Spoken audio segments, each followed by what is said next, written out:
Espero que se encuentre bien. Bien, chicos, bienvenidos a una clase más de historia del Perú. Espero que estén teniendo, bueno, hayan tenido que hayan tenido una semana espectacular y que, bueno, hoy día lo cerramos de la mejor manera, pues, con historia del Perú, ¿bien? Ya pasó un poco lo más complicado, la guerra, obviamente, que nos va a costar. Hola, Muriel, ¿cómo estás, hijo?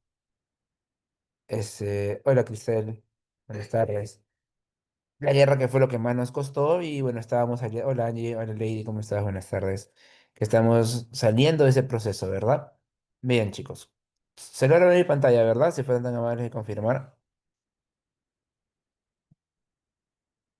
Sí, bien, lo máximo. Bien, chicos, antes de empezar la clase del día de hoy, vamos a recordar un poquito lo que pasó en la clase pasada. Bien, nosotros perdimos la guerra, ¿verdad? Perú perdió la guerra, una guerra que se finalizó los conflictos. La última batalla fue, recuerden, la batalla de Huamachuco. Y como tal, también el tratado de Ancón fue el que puso fin, pues, al conflicto, ¿no? Ahora, ¿cuál era el problema grande que vivió el Perú después de la guerra contra Chile, chicos? ¿Cuál fue el conflicto, la primera problemática que tuvo Perú al poder, al momento de tener la reconstrucción? ¿Cuál fue el conflicto?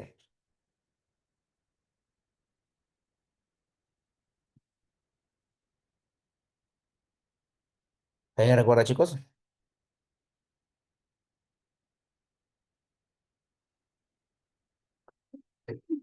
No tanto la desconfianza de los militares, porque fueron los militares los que asumieron, Yasmín.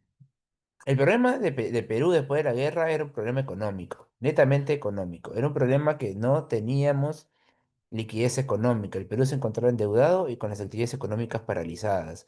Eso nos llevó por un proceso de inflación. La moneda se devaluó. Y obviamente durante la reconstrucción nacional se va a ver cambios de moneda, ¿verdad? Que hemos visto pues tanto en el gobierno de Cáceres, en Piedra también, ¿no? Ese es el primer problema, ¿bien, chicos? ¿Y Cáceres qué hizo para poder salir de esa crisis?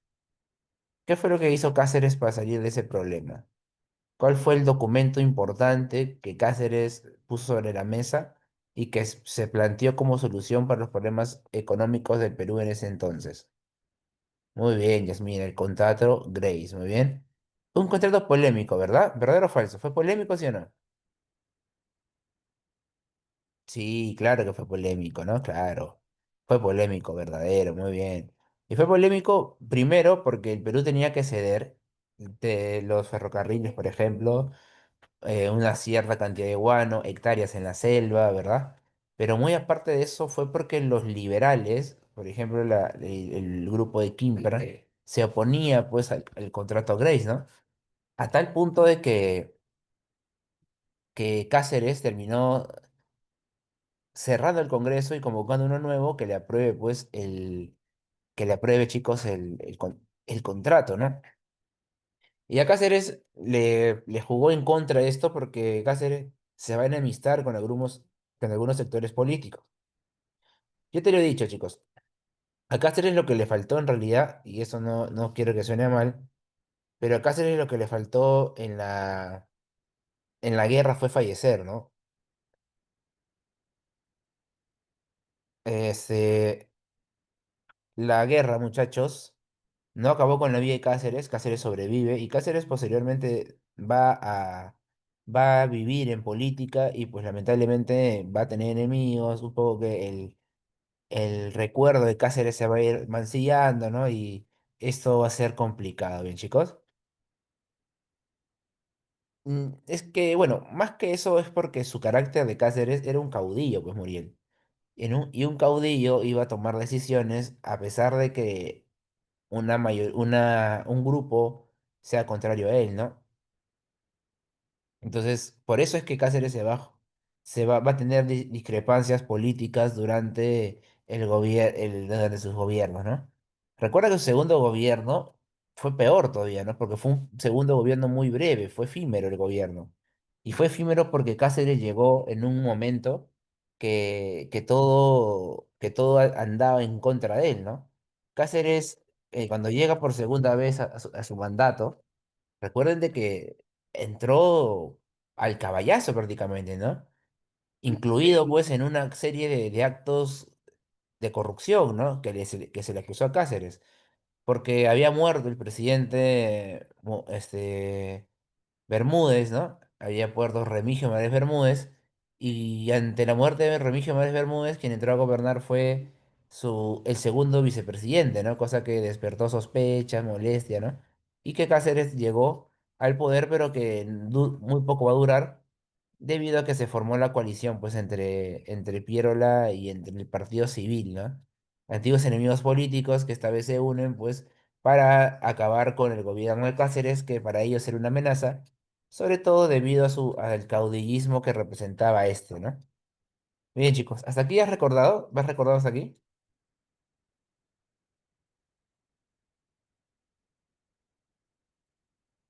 Sí, bien. Ahora, el gobierno, muchachos, el gobierno de Piérola, segundo gobierno, ¿fue bueno o no?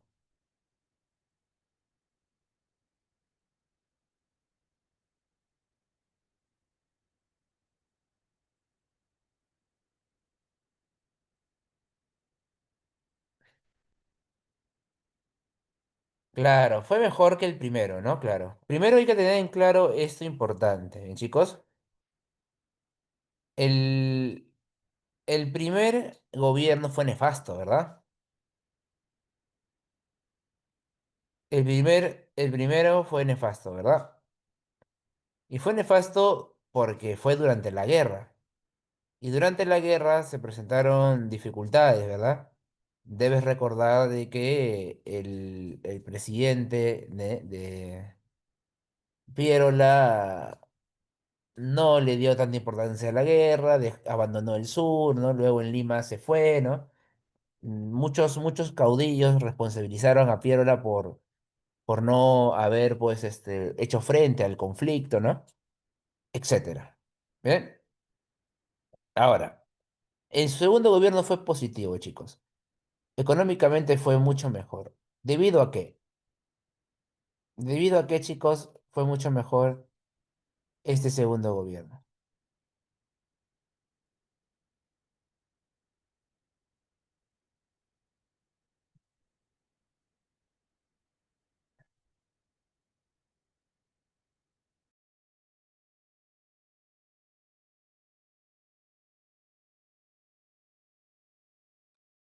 ¿Chicos? ¿Me escuchan? ¿Me escuchan, chicos? Bien. ¿Debido a qué fue mejor ese segundo gobierno?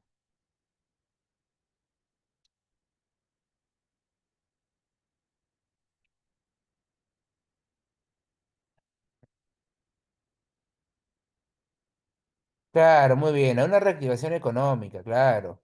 Fue mejor por ejemplo, la bonanza del caucho, ¿verdad? Aplicó pues una serie de, claro, centralización fiscal, ¿no? Recuerda que está la compañía recaudadora de impuestos, ¿no? Está también pues el estanco a la sal, ¿no? Para generar fondos y así pues chicos una serie de cosas, ¿verdad?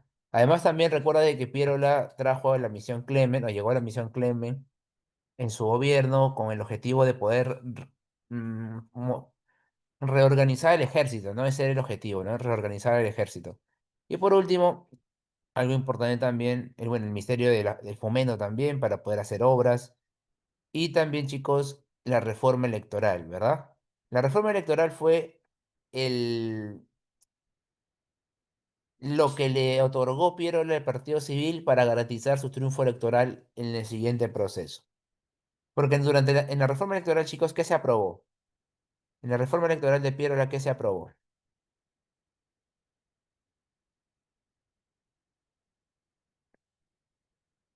¿Recuerdan?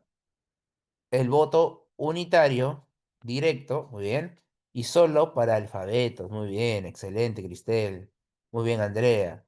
Y esto garantizaba pues que los únicos que podían votar eran la gente que se encontraba con estudios, que sabía leer y escribir. Y en una época como esta, menos del 10% de la población era la que contaba con el saber leer y escribir, ¿no? Entonces, obviamente que se le entregó a este último sector de la población, a este pequeño sector de la población, la potestad de poder elegir, sin preguntarle y sin consultarle y sin tener, y sin tener una participación, la gran masa, pues, ¿no? El campesino, el obrero, ¿no? Todos ellos no formaban parte de estas elecciones, ¿bien? ¿Hasta aquí todo claro?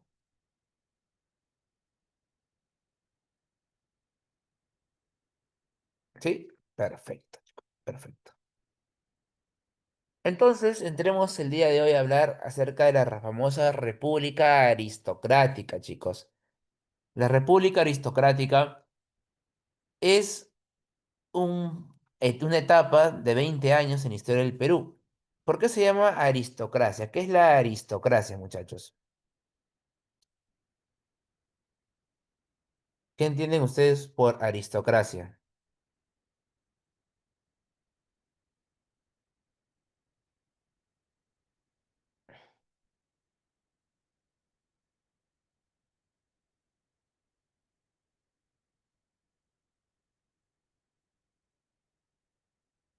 ¿No? ¿Nadie sabe?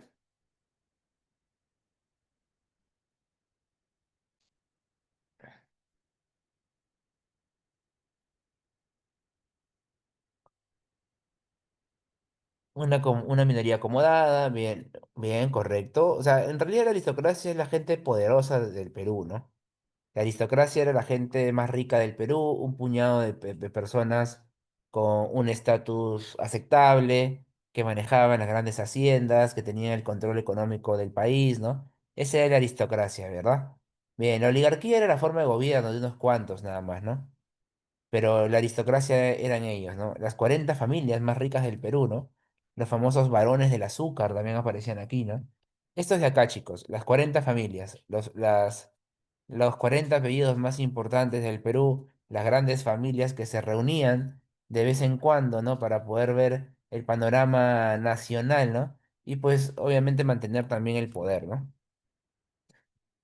Bien, chicos, ahí está la aristocracia.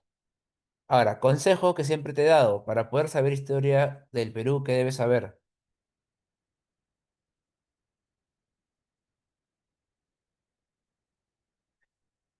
HU, claro, muy bien, HU. Bien. Ahora, ¿qué pasó en el mundo o qué pasaba en el mundo durante la República Aristocrática? Cuatro acontecimientos importantes.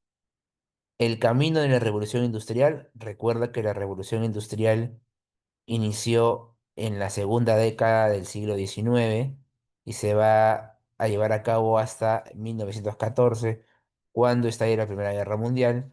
Y en la Revolución Industrial se obtuvo pues el control de materia prima, exportación, ¿verdad? Además de eso, consolidó a una diversidad de potencias como Alemania, como Estados Unidos, como Japón, y también pues a Francia e Inglaterra, ¿no? Ahí empezó algo conocido como la famosa paz armada. ¿Alguien recuerda qué era la paz armada?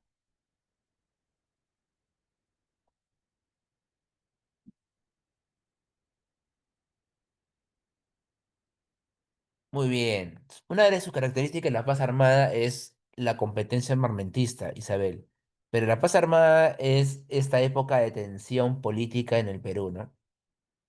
Una época de tensión, una época donde las potencias, si bien es cierto, no han peleado o no van a pelear, todavía había tensión entre ellas, ¿no? Porque están preparando para un nuevo conflicto.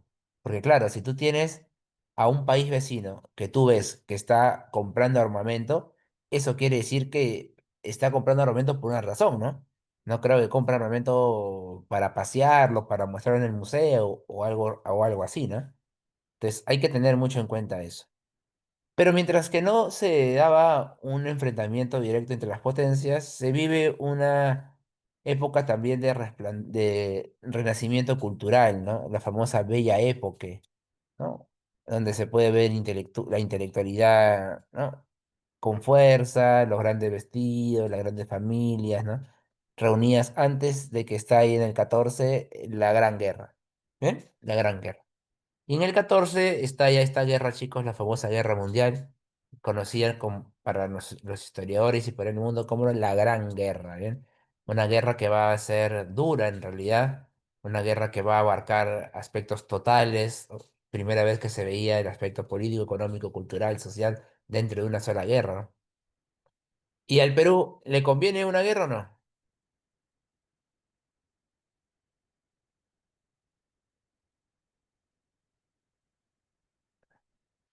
No sé si al Perú, pero al menos a un sector del Perú sí, ¿no?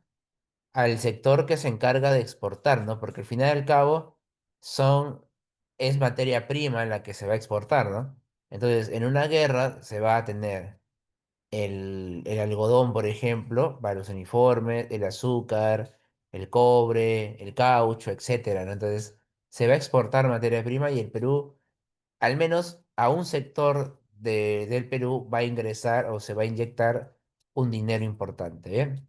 Jorge Basadre le va a llamar a este periodo la República Aristocrática, ¿ven? La República Aristocrática, donde el predominio va a ser principalmente de un partido político.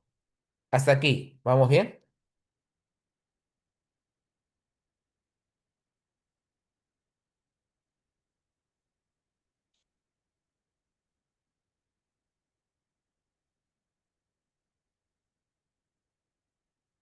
Bien, chicos, perfecto. ¿Alguien sabe en dónde aparece Jorge Basadre?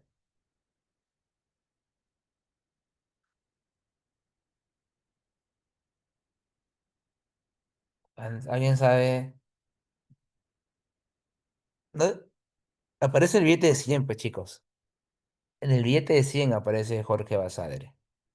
Ujú. Ahí está. Bien, bien, muchachos. O sea, ese es el panorama de historia universal en el cual el Perú no va a participar, obviamente, no participa en la guerra, no participa en la paz armada, pero sí se encarga de ser un país exportador de materia prima.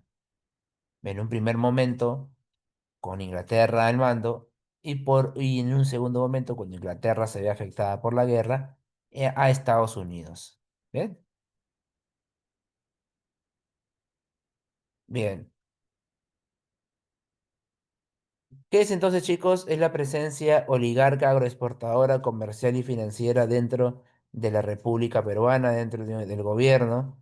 Recuerden, por favor, que la oligarquía, aquí la principal actividad económica es la agroexportación, sobre todo de dos recursos, el azúcar y el algodón. Son los dos recursos más exportados por el Perú, los cuales van a estar metidos pues en el tema del comercio, también las finanzas. Y el Partido Civil va a volver a tomar un nombre, ¿no? Otra vez presencia política. El Partido Civil, por eso también a este periodo se le llama el segundo civilismo. ¿Por qué el Partido Civil perdió fuerza, chicos?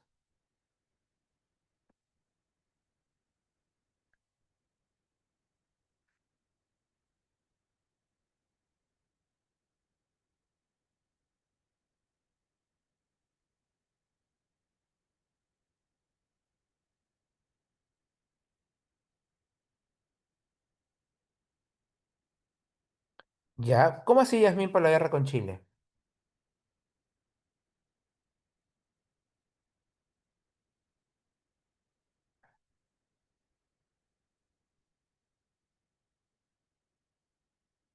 El Partido Civil fue acusado de la derrota en la guerra porque el Partido Civil, Manuel Pardo, fue el que firmó el tratado defensivo con Bolivia. Además, también el gasto militar no se dio, ¿no?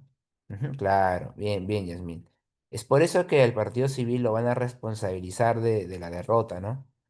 Yo ya te dije que eso no es del todo correcto porque es cierto que el Partido Civil redujo pues el gasto a la fuerza militar, pero también no lo hizo porque se le dio la gana, ¿no? Lo hizo porque el Perú estaba económicamente mal, ¿no? Debido a que los anteriores gobernantes habían despilfarrado de manera descomunal la plata que había ingresado con el guano, ¿no? Bien, entonces el Partido Civil va a entrar a gobernar, pero no al 100%. O sea, no es que el Partido Civil maneje todos los gobiernos de este periodo. Van a haber dos intervalos donde el Partido Civil no va a estar presente. ¿Alguien tiene idea de cuáles son esos dos intervalos de tiempo o cuáles son los gobiernos de, de estos intervalos de tiempo?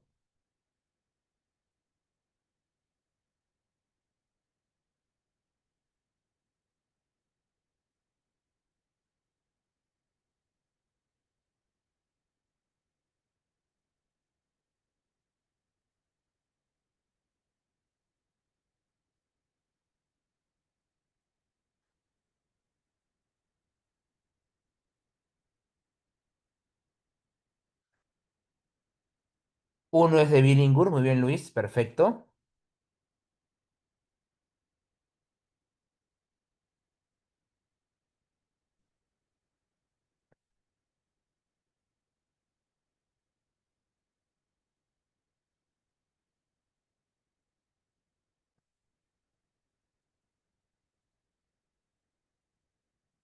¿Y el otro cuál es?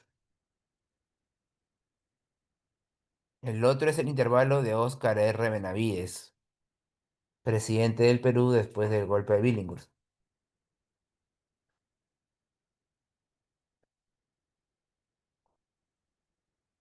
Ujú. Bien, chicos, ¿hasta aquí vamos bien?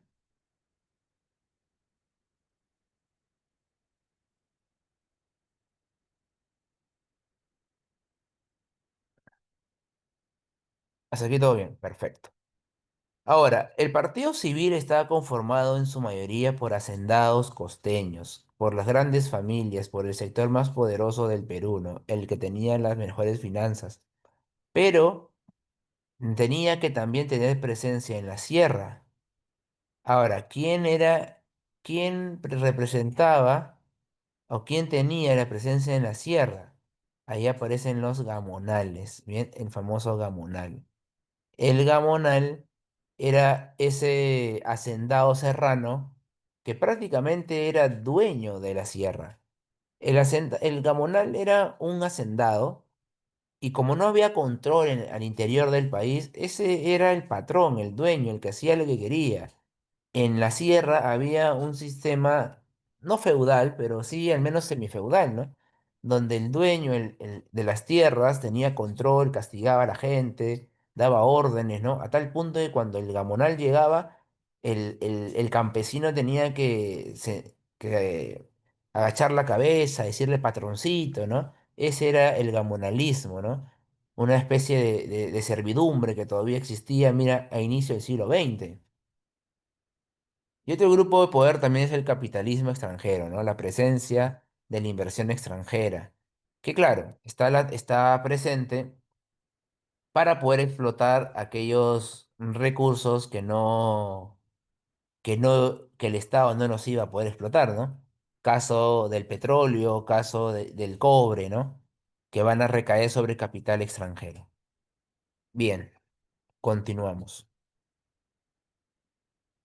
Acá está, muchachos, la concentración de las propiedades, la concentración de las haciendas, mira.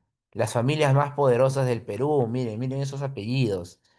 Los Gildemeister, los López de Romaña, los Prado, los Larco. No sé si tú conocerás, pero en Lima hay una ciudad, hay una zona llamada Larcomar, ¿verdad? Que es la avenida Larco. Es en honor a los Larco, pues una familia poderosa, ¿no? Ahí están los Prado, por ejemplo, de la hacienda Pomalca. Ah, perdón, los de la Piedra, de la hacienda Pomalca. No sé si estés, bueno, no creo porque tú no tomas, ¿no? Pero ahí está el Rompo Malta, ¿no? El Rompo Malta. Los Gibson, propietarios del sur, ¿no? Bien. Los Leguía, los Candamo, los Grañas Rowett. O sea, era importante, chicos, era... Y estas familias se reunían y tenían, pues, ellas decidían, cuando se reunían entre ellas decían qué presidente iba a ser el nuevo, ¿no? Qué candidato era en el que ellos iban a apoyar. Ujú. Ellos sabían, muchachos, de que ellos iban a apoyar a ese grupo, ¿no? Muy bien. Ujú.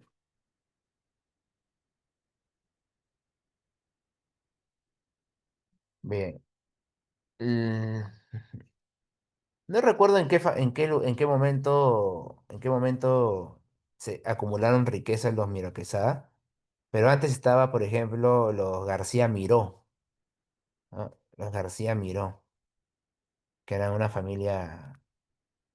familia poderosa, ¿no? Bueno, los Miro Quesada son los dueños del Grupo Comercio, ¿no? Bien, pero estos eran propietarios de tierras, no eran bueno, luego los Miró van a tener pues dueños de canales, todo eso, ¿no? Pero acá ellos eran dueños de tierras, de haciendas, ¿no? Y se reunían en el barrio más pituco de la zona, que ahorita voy a contar cuál es. Bien, los Grañas sí están, pues aquí. Los Grañas sí están, ¿no? Los Gragan, ¿no?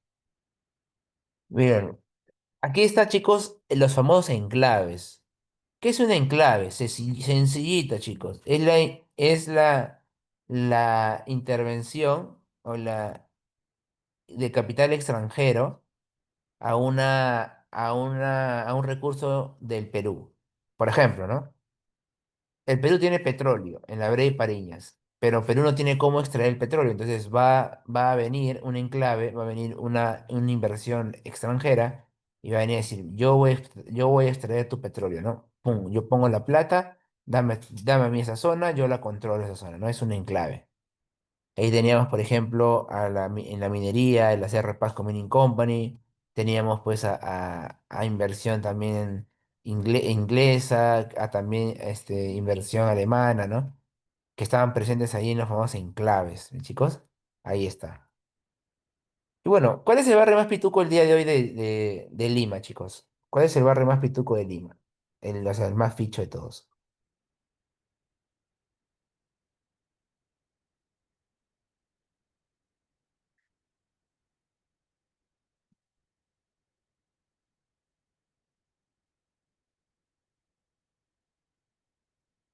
¿El barrio?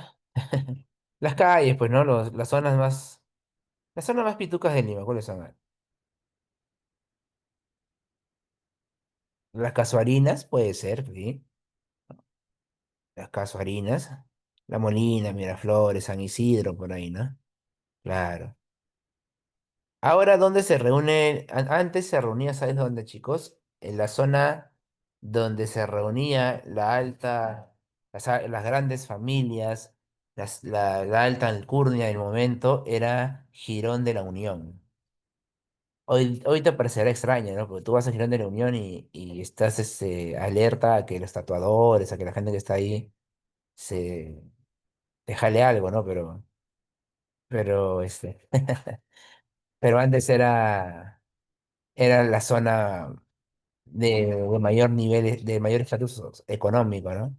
Sí, claro, hay casonas, hay casas muy bonitas, ¿no? Ahí han puesto centros comerciales ahí en antiguas casonas gigantescas, ¿no? Esas eran casas de una sola familia, ¿no? Y pues ahí se encontraba, chicos, el famoso Club Nacional, ¿no?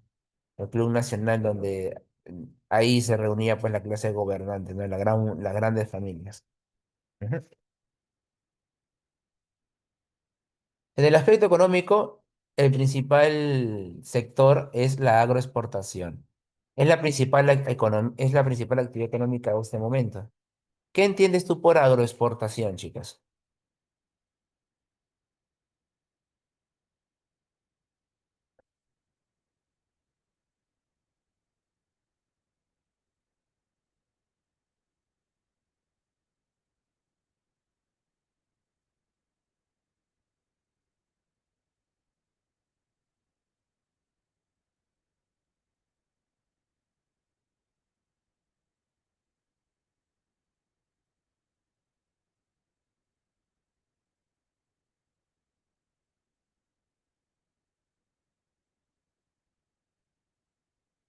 Claro, muy bien. O sea, es agricultura, pero no para un consumo directo, sino es una agricultura para venta hacia afuera, ¿no?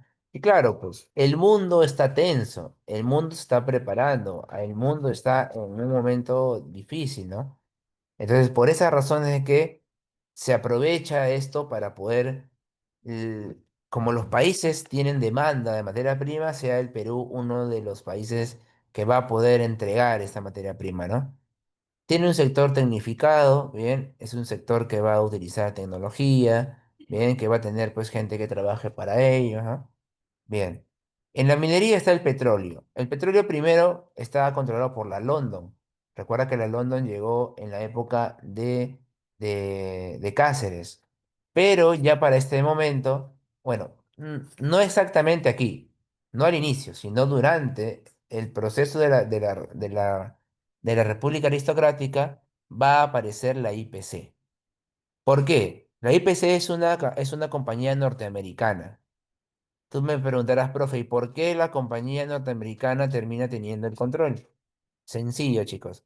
Porque cuando empieza la Gran Guerra, Inglaterra no puede seguir haciéndose cargo de la extracción del recurso. No puede seguir brindando pagos y nada por el estilo. Por esas razones es que termina quitándose de lado la London y termina siendo la IPC la que ahora controle el recurso, ¿no? Luego aparece también la CR Pasco Mining Company, que se encarga de la exportación del cobre. Y con el tema del caucho está pues el rey del caucho, Carlos Fermín Vizcarral, que ya venía desde la época anterior, ¿no? La explotación del caucho era algo que ya se veía venir, ¿eh? Acá estaban muchachos, el petróleo se encontraba en el norte, el azúcar también, el cobre en el centro del país, el algodón en la costa central y sur, el caucho pues en la Amazonía y la lana en la sierra sur del Perú. ¿Bien? Bien, chicos, y tenemos los sistemas de explotación. Tenemos aquí el enganche. ¿Qué es el enganche?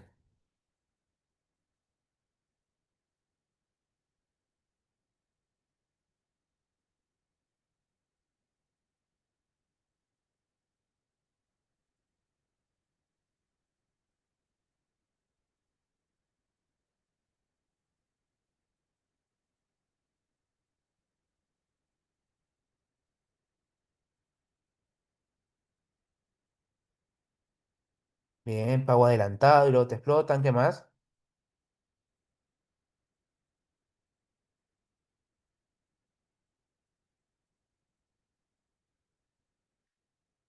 Lo endeuda el campesino.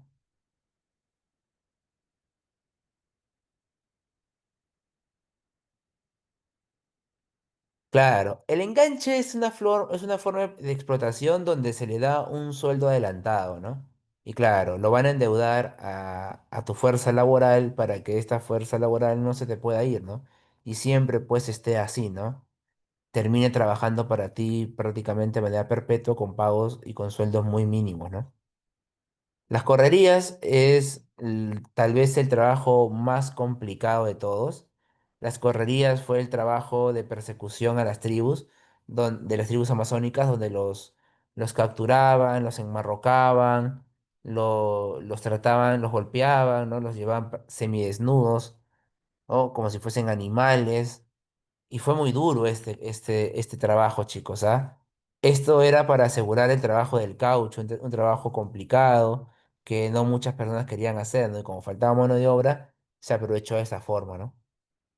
La habilitación fue el salario adelantado para el trabajo del cauchero, pero en la selva, no es el enganche, pero en la selva. Y el llanaconaje es el trabajo en servidumbre.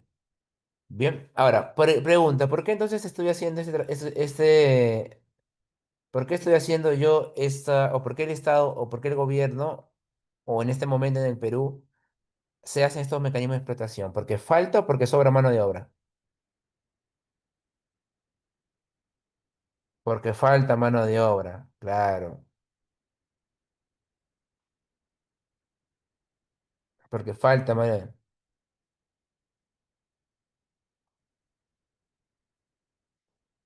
Además también llegó gente de fuera, chicos, ¿ah? Llegó mano de obra extranjera. ¿Alguien sabe cuál es la migración fuerte que llegó al Perú? ¿Saben de dónde vino una migración fuerte al Perú? No, de China no. Sí vinieron alemanes, pero no tantos. Estaba cerca China, Muriel, Estéfano.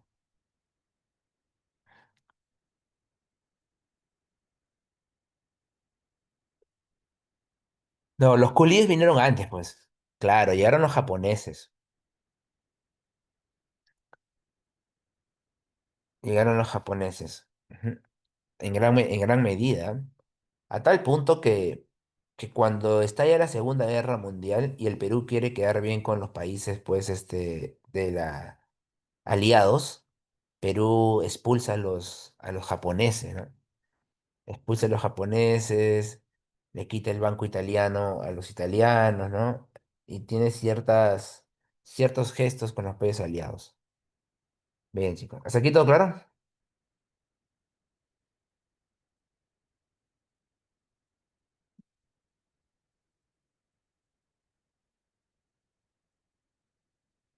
Perfecto, chicos, perfecto. Y bueno, también durante este periodo va a iniciar con fuerza el movimiento obrero. Bien, el movimiento obrero ya se va a consolidar y va a empezar pues a tener una organización más compleja. Ya no van a ser gremios simplemente, sino que aquí van a tener ya periódicos, por ejemplo, diarios, van a tener representantes, ¿no? Acá recuerden de que González Prada había iniciado el anarquismo en el Perú, ¿no? Las primeras organizaciones también fueron mutuales, ¿no? Y habían diarios como La Protesta, El Hambriento, Los Paria, por ejemplo, ¿no? ¿Cuál era el reclamo máximo del obrero, chicos? ¿Qué reclamaba el obrero?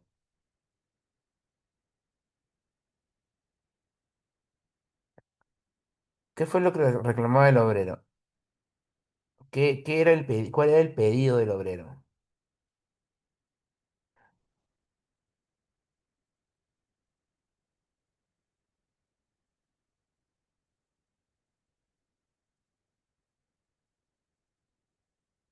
Derechos laborales, muy bien. ¿Cuáles?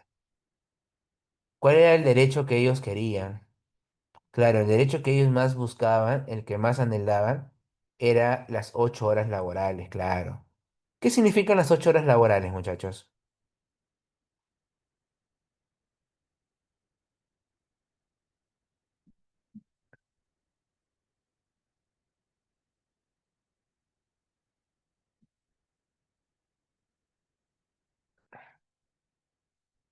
Que hay una jornada limitada, bien, ya.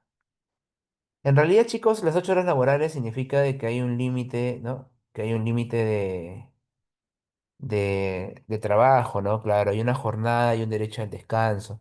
Significa, por ejemplo, de que si yo firmo un contrato, mi jornada de trabajo es por 8 horas, no puedo trabajar más.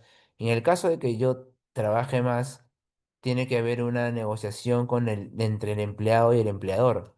Y lógicamente se tendrían que pagar, pues, un dinero adicional, ¿no? Lo que se conoce acá como horas extras, ¿no? Normalmente eso ocurre cuando se trabaja de esta forma, ¿no? Pero ese era un pedido no solamente del obrero a nivel nacional, sino era un pedido del obrero a nivel mundial. Organizaciones gremiales se habían organizado, ¿no? Y que habían traído consigo el reclamo por las 8 horas laborales, que se demoró porque no era complicado bueno, le puso trabas el hacendado porque era reducir las jornadas laborales, obviamente también tu productividad, ¿no?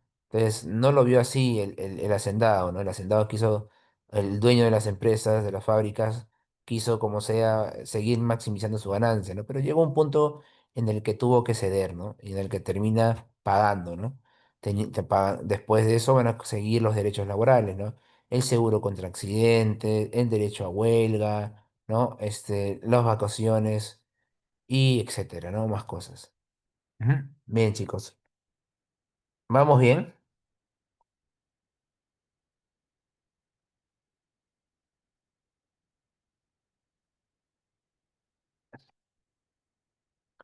Perfecto, muchachos. Perfecto.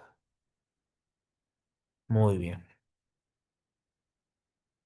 Y bueno, aquí está la primera, chicos, el primer gremio de obreros del Perú. que pidió las 8 horas laborales. Aquí está, muchachos, la Federación de Panaderos Estrella del Perú. Chicos, quiero por favor que me pongas en el chat de qué distrito eres. Si eres de Lima o si eres de provincia y de qué distrito eres. A ver, pongo en el chat, por favor. Yo comienzo, ya yo soy del rico San Martín de Porres, zona residencial. Provincia, Villa María del Triunfo, Puente Piedra, Callao, Villa María del Triunfo, Surco. Bien, bien. Lo demás, muchachos, que no te derroche, dime nomás. San Juan de Miraflores, muy bien. Perfecto. Bien. A ver, chicos, ¿por qué te lo digo? Chicos, ¿ustedes en sus casas todavía pasan panaderos? ¿Hay todavía un grupo de personas que reparten pan casa por casa?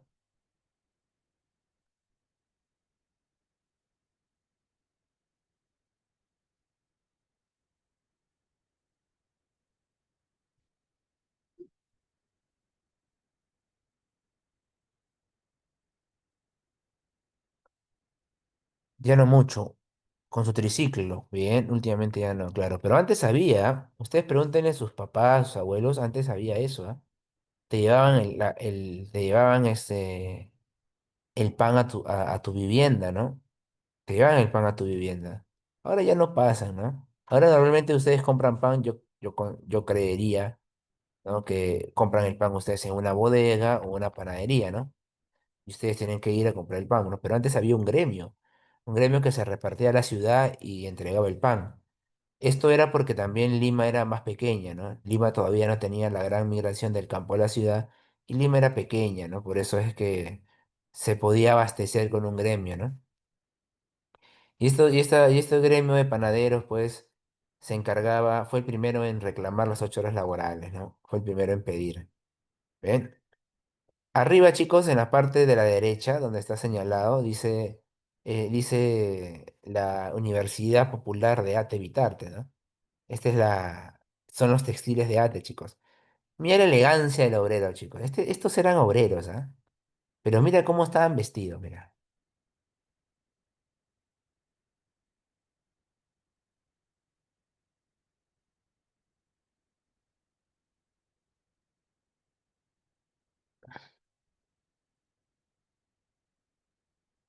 Claro, pues muchachos, todos estaban recontra bien, muchachos, ¿sabes? Recontra bien vestidos, recontra, alterno, ¿verdad?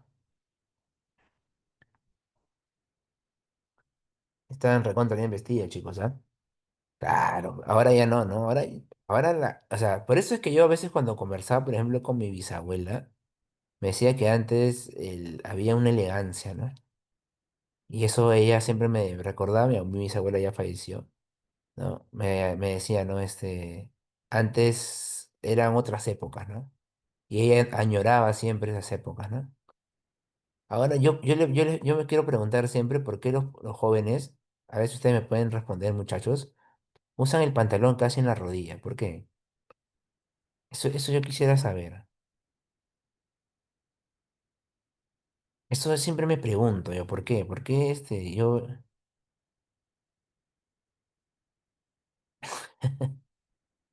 Sí, miren, que yo cuando enseño en el colegio, yo agarro y veo a los chicos, su buzo está casi, no sé, o sea,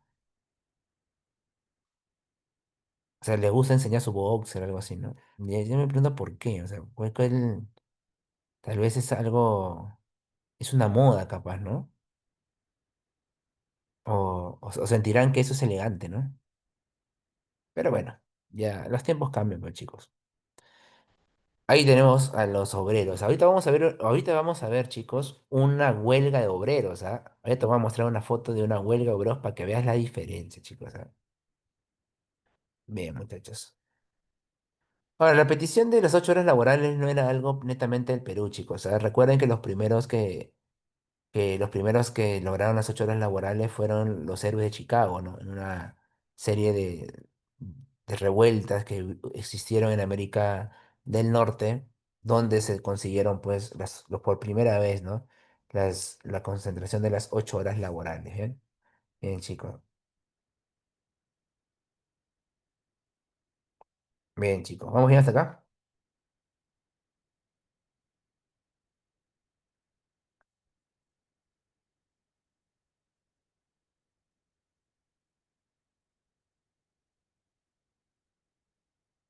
Bien, chicos. Ujú.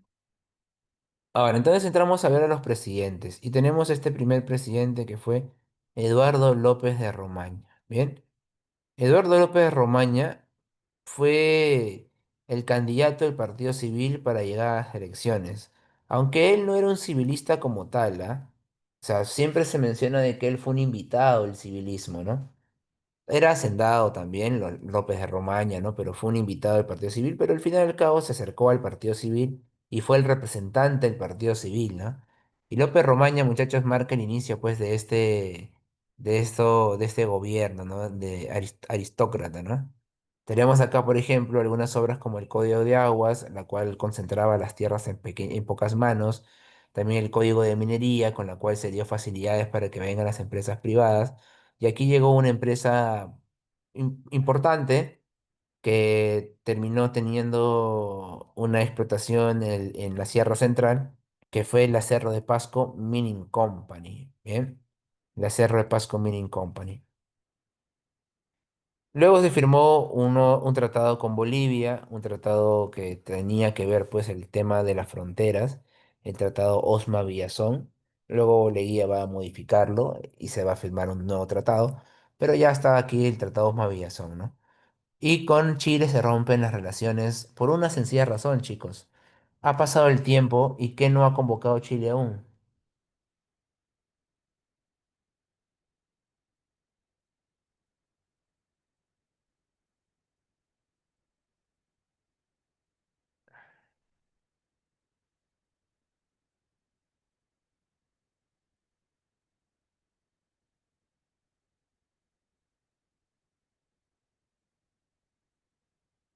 Claro, no había convocado el plebiscito. No es que no habían convocado, no sé, no es que no habían devuelto Tacna de Arica, ¿no? El tema era primero el plebiscito, porque Tacna de Arica todavía no se sabía si iba a ser devuelto, ¿no? El plebiscito lo que tenía que hacer el plebiscito era una consulta a la gente y que la gente decida si volvía o no volvía, ¿no? Y la gente pues va a decidir, no va a decidir, ¿no? Porque no se convocó. Y lo están alargando, ¿no? Están alargando eso, ¿no? Habían pues pretextos para no convocar al plebiscito y con esto ya el malestar del Perú se hacía notar, ¿no? Entonces, cuando Chile ya veía a cierto tiempo de que tenía que convocar plebiscito, lo que hizo el gobierno chileno fue aplicar una política llamada la chilenización. ¿En qué consistía esta famosa chilenización? Muy sencillo. Lo que hicieron fue agarrar Me quisieron fue agarrar muchachos y este, llevarse a la gente de Tacna Erika, llevárselo a Santiago, llevarse al interior de Chile y llevó chilenos a Tacna Arica. El objetivo era que cuando se convocaran cuando se convoque el plebiscito, pues las personas elijan por Chile, ¿no? Ese era el objetivo, ¿no?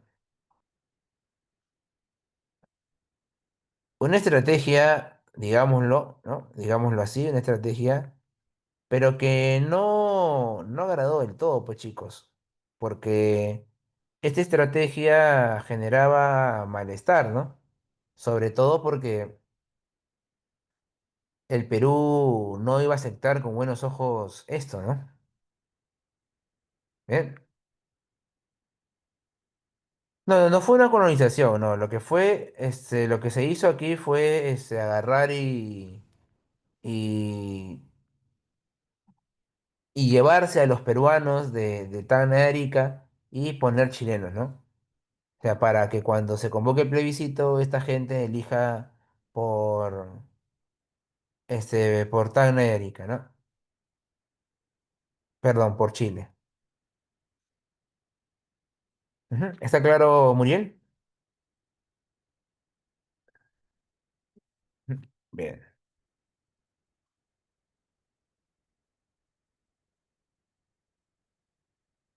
Sí, claro, Yasmín, por eso, pues. Es que, por eso es la jugada de Chile, pues, por eso es que Perú lo tome a mal, ¿no? La chilenización fue una forma de poder asegurar que cuando se convocara el plebiscito, las familias eligieran por Chile. Y había una política ya de chilenizar esa zona, ¿no? Por como, de la forma como sea, ¿no? Por eso sacabas a la gente de ahí y ponías familias no chilenas para que cuando el voto se diera, eligieran a Chile, pues, ¿no? Una jugada desleal, podríamos decirlo, ¿no? Que volvió a recrudecer aquellos malestares que se tenían con, con el Perú, ¿no? Bien, muchachos, ¿todo clarito hasta acá?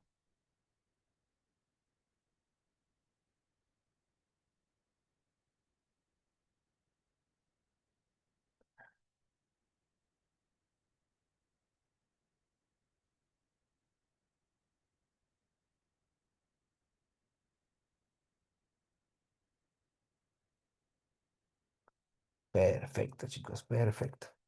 Continuamos.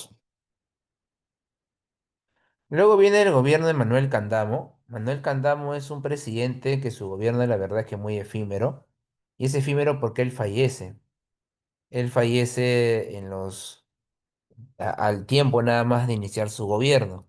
Dentro de su corto gobierno podemos tener como medidas pues el tranvía de Lima Chorrillos, la ley de ferrocarriles, también se va a reconocer la independencia de Panamá. Lo de Panamá va a jugar un papel importante, ¿ah? Lo de Panamá es un tema que involucra a toda América.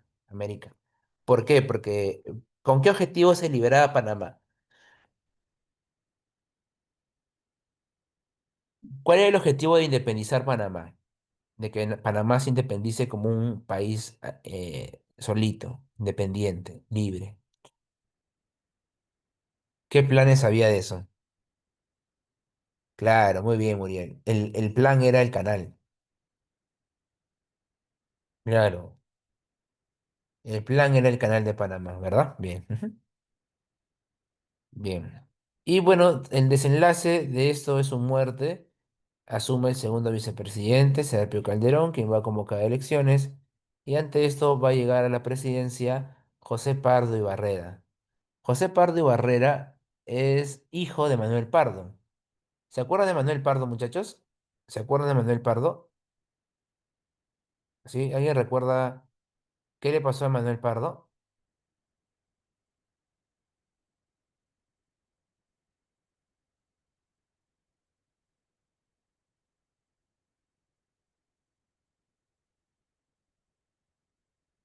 ¿Alguien recuerda qué le pasó a Manuel Pardo, chicos?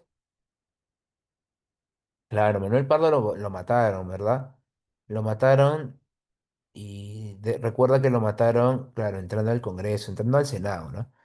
Ahora, esta es la segunda generación de civilistas, ¿no? Su hijo, José Pardo Ibarreda, va pues a tomar el liderazgo del Partido Civil y y va a liderar, ¿no? A los civilistas a una nueva forma de gobierno, ¿no?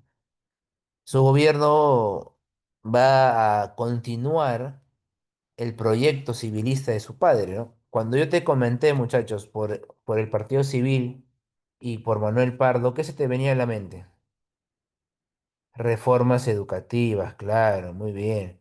Reformas educativas. Y estas reformas educativas van a estar presentes también acá, ¿sí? Ahorita la vamos a ver. ¿Qué más? Bueno, se inaugura la cripta de los héroes. La cripta de los héroes es una cripta que es en honor es en honor, chicos, a los héroes caídos en la guerra contra Chile. Cosa que nos va a traer consigo más adelante un pequeño problema, porque Chile nos va a dar un regalo.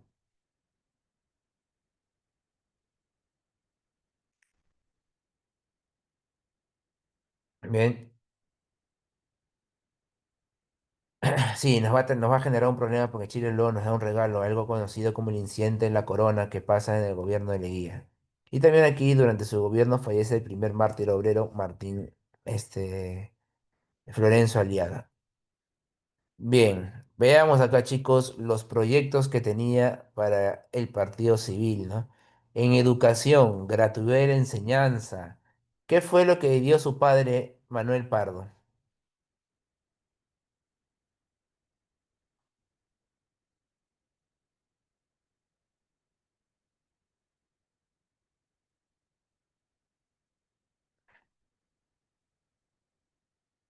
Recuerden de que él dio la norma, ¿no? De, de la primaria, primero y segundo de primaria, gratuito y obligatorio, ¿verdad? Su hijo José Pardo lo continuó, bien, lo continuó. Bien.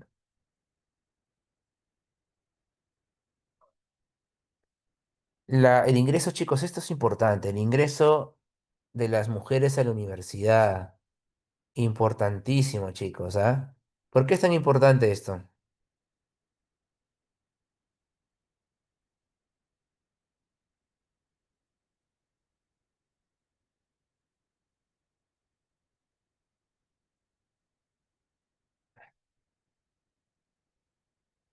Porque, muchachos, las mujeres no habían ingresado a la universidad, las mujeres tenían pues un rol todavía doméstico, ¿no? Entonces, el ingresar a la universidad ya era algo positivo, ¿no? Algo que acercaba o que reducía las brechas, ¿no? Y las mujeres ingresan aquí, chicos, a la universidad. Mira, recién en el año 1904, 1908, las mujeres ingresan, ¿no? Ujú. La Escuela Normal de Varones, una escuela que fue elaborada con una finalidad pedagógica. La Escuela Normal de Varones tiene el objetivo, pues, de, de que los estudiantes o los que anhelan ser docentes, ¿no? Puedan poder prepararse, ¿no? Y la Escuela de Artes y Oficios también que entra en función en el año 1905, una escuela técnica, muchachos. O sea, la educación técnica también entra en presencia durante este periodo. ¿Eh? O sea, si te das cuenta, es bastante lo que el Partido Civil involucra en educación, ¿no? Y es que recuerda lo siguiente. Pierola, por ejemplo, en la mañana me preguntaban, profe, el, ¿en qué se diferenciaba el Partido Demócrata con el Partido Civil, por ejemplo, ¿no? Bueno, en realidad eran partidos que ambos consideraban las elecciones, ¿no? Y respetaban las elecciones, pero cada uno veía un proyecto diferente, ¿no? ¿Eh? Cada uno veía las cosas diferentes. El... En este caso, para el Partido Demócrata, por ejemplo, la forma de poder generar nacionalismo era mediante el ejército, mientras que para los civiles, la forma de integrar a la nación era mediante la educación. ¿Bien? No, la Escuela Nacional de Bellas Artes fue fundada después todavía. Es otra, hija. Ujú.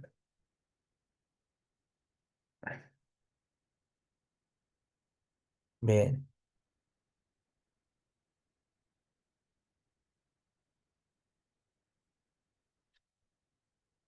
bien, muchachos. ¿Vamos bien hasta acá?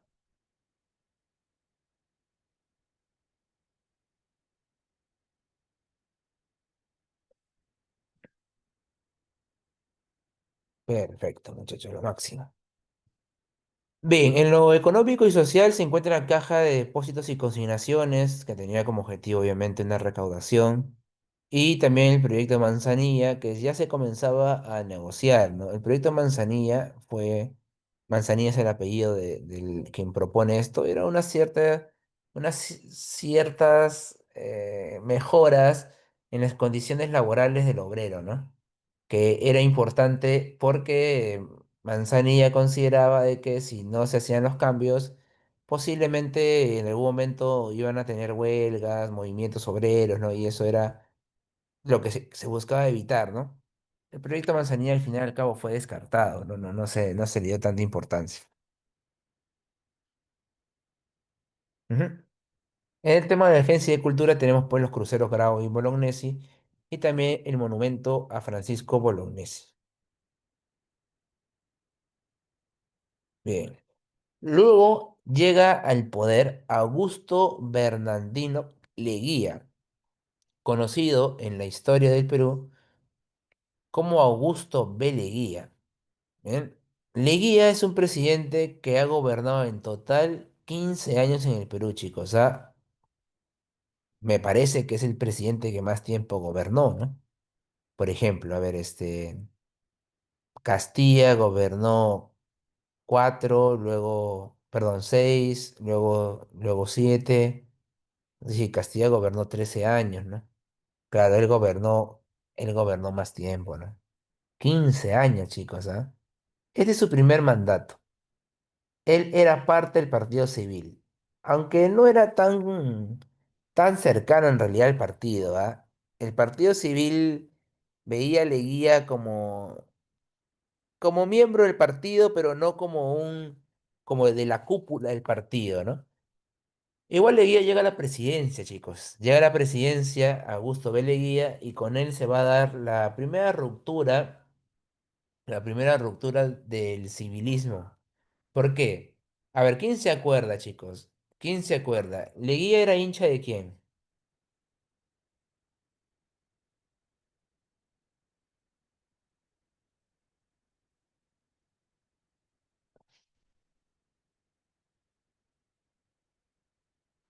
Claro, muy bien, Muriel. Leguía era hincha de Cáceres, claro, pues, muchachos. ¿Por qué era hincha de Cáceres?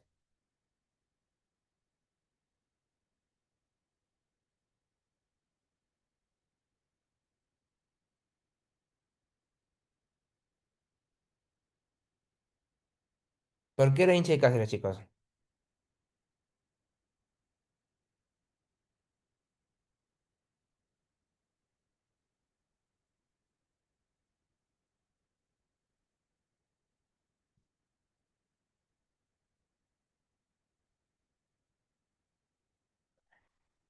Claro, pues porque Cáceres fue como que el mentor en la guerra, ¿no? Había mucha admiración por parte de Cáceres, de Leguía, ¿no? Claro. Entonces, para Leguía, ¿no? La presencia de Cáceres era una presencia increíble, ¿no? De mucha jerarquía, ¿no? Entonces, muchachos, Leguía va a unirse, va a hacer una alianza con el partido de Cáceres. Recuerda que el partido de Cáceres es el partido constitucional. Pregunta, ¿a quién lo estás sacando de la jugada? ¿A qué partido estás sacando de la jugada?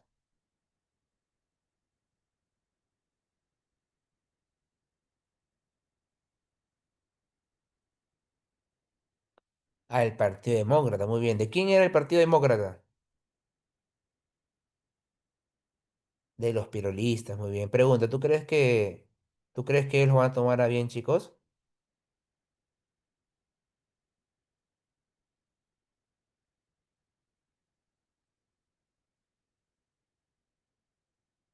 No, pues chicos, claro que no. Bien, claro que no. Entonces los pirolistas lo que van a hacer es intentar tomar el control del gobierno, ¿no? Van a agarrar y van a intentarle darle un golpe de estado a Cáceres, perdón, a Piero, a Leguía, perdón. A esto se le llama el famoso Día del Carácter, el Día del No Firmo, ¿no? Donde lo agarran a Pierola y lo amenazan y lo obligan a que renuncie, ¿no? Pero Leguía no lo acepta, ¿no? Leguía no lo acepta y con esto, pues chicos, en realidad no se llega a concretar el golpe, ¿no? Leguía termina gobernando sus 4 años, a pesar de que la relación con el Partido Civil ya no era la mejor, ¿ah? Habían sacado a los demócratas, el Partido Civil reclamaba por la presencia de la figura de Cáceres que le estaba dando Leguía. Ya la relación no era igual, ¿no? Además también porque a Leguía le va a tocar un momento en el cual las acciones que Leguía tome van a ser duramente criticadas también. Por ejemplo, va a tener un contexto difícil porque van a haber negociaciones y momentos tensos con los países vecinos. Por ejemplo, tenemos el problema, muchachos, con Chile, con el incidente de la corona. Chile nos envió una corona, muchachos, en homenaje, pues, por la cripta de los héroes, ¿no? Lo cual Perú no lo tomó muy a bien, ¿no? Porque era una cripta donde se iban a conmemorar las muertes de los peruanos que justamente fueron asesinados por Chile, ¿no? Y después con Ecuador, el Ecuador no aceptó el fallo dado por el rey de España, ¿no? Por el tema de Maynas, algo que Ecuador siempre reclamó, ¿no? Ecuador quiso tener salida por Maynas para poder llegar al Amazonas. Luego con Colombia tuvimos la batalla de la Pedrea, ¿no? Donde participó Óscar R. Benavides, que en un rato va a ser presidente del Perú. Y aquí vienen también las críticas por los tratados que firma Leguía, el Tratado Polo Bustamante y el Tratado Veral de Río Branco, en los cuales Leguía termina cediendo territorio, ¿no? Leguía termina cediendo territorio. Leguía va a ser uno de los presidentes que conceda mucho territorio porque en su segundo gobierno, durante el oncenio, le cede territorio a Colombia en el Tratado Salomón Lozano y le cede territorio a Chile con el Tratado de Lima. Ujú. Y de esta forma, pues Leguía va a tener también muchos enemigos. La primera huelga general también de obreros, aquí se estalla, muchachos, y la ley de accidentes de trabajo. ¿Alguien sabe qué es la ley de accidentes de trabajo? ¿Alguien tiene una idea de qué es la ley de accidentes de trabajo?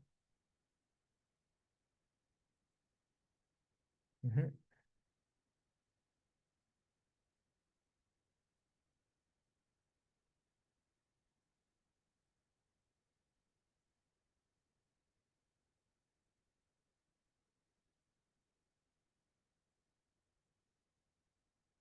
No es el seguro, no es el seguro.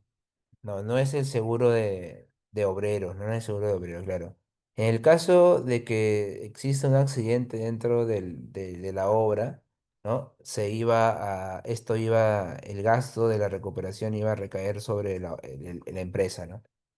Sobre todo porque en esta época, muchachos, se manejaban grandes máquinas, pues, ¿no? Grandes maquinarias, no había, la tecnología no era tan buena todavía, ¿no? Entonces habían siempre accidentes dentro de las empresas. Y además también durante este gobierno se descubre Machu Picchu, ¿no? Se me va el nombre de quién descubrió Machu Picchu, chicos. ¿Lo recuerdas?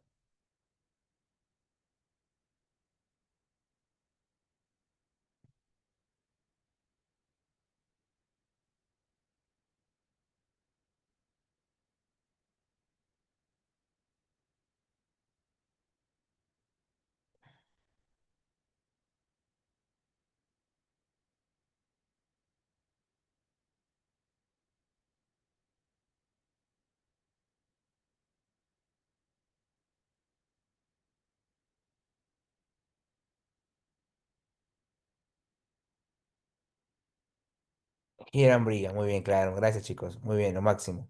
Ahora, aunque ahí hay un debate, ¿no? Porque dicen que en realidad las personas que lograron descubrir Machu Picchu fueron los propios oriundos de la zona, ¿no? Que solamente Hiram lo que hizo fue darlas a conocer, ¿no? Pero bueno.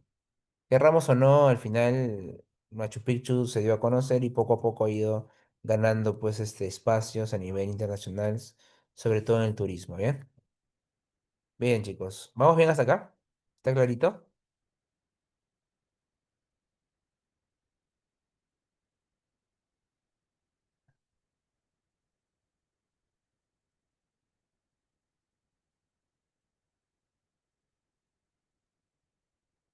Bien, chicos.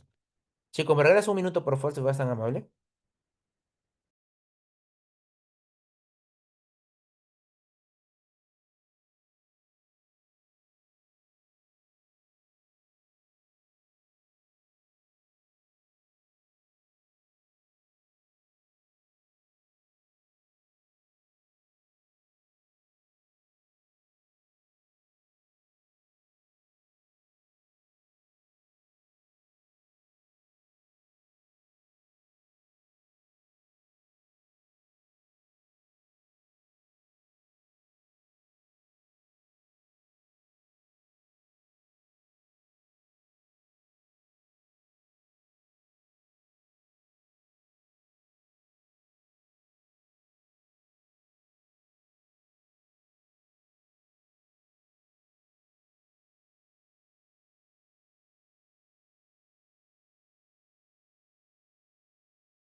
Bien, chicos, muchas gracias.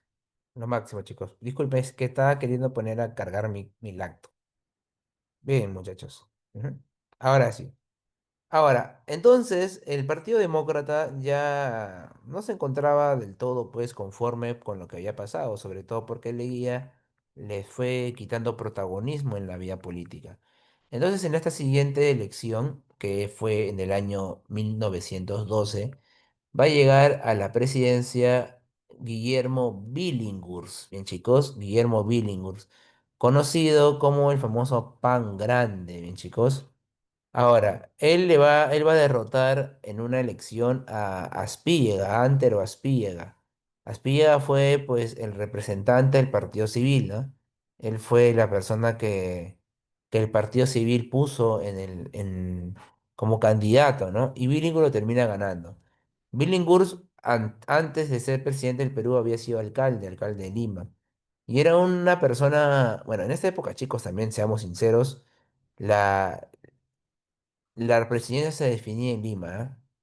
La presidencia se definía en Lima, no había otra, no había de otra. La presidencia se tomaba en Lima porque en Lima estaba la mayoría de gente que sabía leer y escribir. Y no lo tomen a mal, no es por ser racista, no es por ser clasista, no es por decir, sino porque en realidad, en una época donde votaban los que sabían leer y escribir, la mayoría de los que sabían leer y escribir se encontraban pues en la región de Lima, ¿no? Bien, ahora. Mm, Billinghurst era muy querido por la gente. Era una persona muy bonachona, muy bacán, ¿no? Bajaba con la gente, con el obrero, ¿no? Le llamaban, chicos, el famoso pan grande, le decían. Le decían el pan grande porque era un gordito, bonachón, buena gente, populista también le decían, ¿no? Y la gente salía pues a defenderlo. Le decían también el primer obrero del Perú, le decían, ¿no? La gente lo quería mucho, chicos, ¿ah?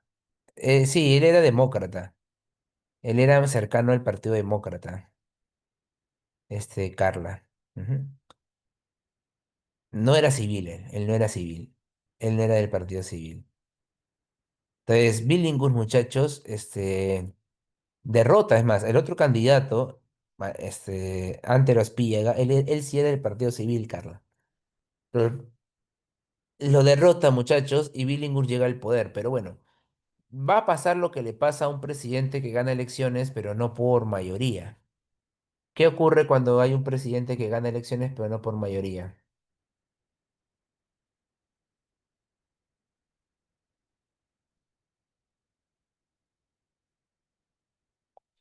División en el Congreso, ¿verdad? Claro, división en el Congreso. Va a tener pues mucha oposición, ¿no? ¿Qué es lo que ocurre normalmente en equilibrio de poderes, ¿no? Que los poderes vayan contrarrestándose, ¿no? Debería priorizarse siempre el proyecto, ¿no? Pero en un país como el nuestro, donde no hay proyectos, es prácticamente se hace lo que yo digo y mi poder es más importante, ¿no? A pesar de eso, Billinghurst va a tomar va a ejercer el poder durante aproximadamente 2 años. En sus principales obras está la Asociación Pro Indígena, ¿no? Una asociación pro indígena. Está también el derecho a huelga, cosa que no agradó del todo. Y también está la ley de 8 horas, pero solo para los trabajadores del muelle Dársena. El muelle de Dársena son los empleadores, el muelle de Dársena, chicos, que en el Callao. Significa que los primeros que gozan de la ley de 8 horas son los trabajadores, chicos, del Callao, ¿bien? Apunta a eso, por favor, ¿ah? Los trabajadores del Callao fueron los primeros obreros en gozar con el beneficio de las 8 horas laborales. ¿Bien? Ahí está Billinghurst. Ahora, cuando Billinghurst está gobernando, la gente ya empieza pues a ver que Billinghurst está cediendo demasiado al obrero. Esto no es del agrado tanto de la élite de ese entonces. Y comienzan pues a tratar de tratar de frenar a Billinghurst, ¿no? Era la intención, ¿no? Frenar a Billinghurst mientras, por el lado político, ¿no? Por el lado legal. Y Billinghurst comete un error, ¿no? Error que lo hemos vivido hace poco. quiso cerrar el Congreso.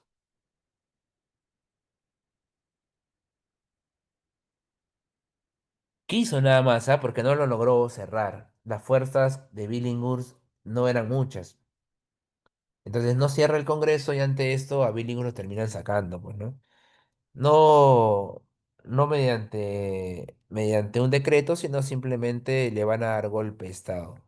El presidente, bueno, el militar que le da golpe de Estado y que luego se convierte en presidente es Óscar R. Benavides, mis chicos. Óscar R. Benavides ingresa y va a asegurar que los civiles pues tengan de nuevo el poder. El objetivo de Óscar R. Benavides era darle a los civiles pues el tema del poder de nuevo, ¿no? Bien, ahí está. Ujú. Mire chicos, estos eran los obreros, mira. Salían a manifestarse de esta forma, miren.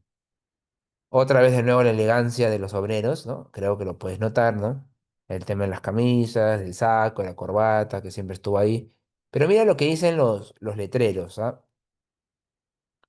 Esto será 5 soles, decía, el pan, si sube Billinghurst. O sea, si gana Billinghurst, el pan costará 5 soles. Esto será, ¿no? El pan, si sube Aspilla, dice, 20 soles. ¿No? O sea, era claro que el obrero con quién estaba.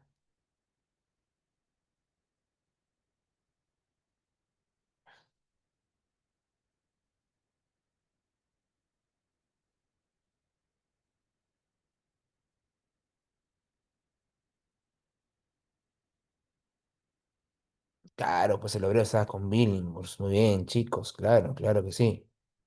El obrero estaba con Billinghurst, pues. Ujú. Bien, muchachos. El obrero estaba con Billinghurst, pues. Ahora, además también estaba con Billinghurst porque Billinghurst era, como te voy a repetir, era, era populista, ¿no? Era muy querido por la gente, ¿no? Bajaba al llano, ¿no? Ujú. Bien. Bien, muchachos. Entonces, de esta forma, Billinghurst es sacado y entra a gobernar Óscar R. Benavides. Óscar R. Benavides tiene un gobierno, bueno, tiene una, no sé si decirle anécdota, porque no es anécdota. Tiene una particularidad, chicos. Cada vez que Billinghurst ha gobernado, en el Perú ha iniciado, bueno, en el Perú no, en el mundo ha iniciado una guerra mundial. Cada vez, chicos, cada vez que él ha entrado a gobernar en el Perú, en el mundo ha iniciado una guerra mundial. Miren, él gobernó del 14 al 15 y en el 14 inició la Primera Guerra Mundial. Y luego gobernó del 33 al 39 y en el 39 inició la Segunda Guerra Mundial. Es, es una coincidencia media cruel para Oscar R. Benavides, ¿no? Pero coincidencia al fin y al cabo, ¿no? Oscar R. Benavides llega a la presidencia del Perú por primera vez e inicia la Gran Guerra, ¿no? Además también se apertura el canal de Panamá, canal que va a unir el Océano Atlántico con el Océano Pacífico. Vamos a tener la renuncia de González Prada, ¿no? En la Biblioteca Nacional. Se va a encargar, chicos, de crear los billetes y los cheques circulares, ¿no? Y también se va a tener los problemas con la Bray Pariñas. Sobre todo porque la Bray Pariñas está administrado por la London Pacific Petroleum Company. La London era una empresa inglesa que tenía que ver, pues, la extracción del petróleo y dejar de recursos al Perú. Pero como Inglaterra se encontraba pues en guerra y comienzan los problemas, eso quiere decir de que Inglaterra va a terminar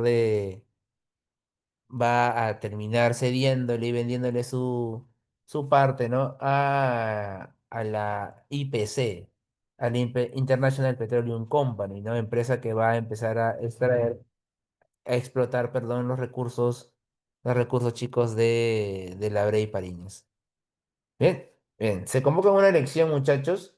En realidad, Oscar R. Benavides, una vez de que pone, digamos así, orden en el Perú, agarra y convoca a una convención de partidos, donde todos los partidos de la zona y de la región se reúnen para poder decidir o para poder hablar y para poder tomar la decisión de quién será el presidente del Perú.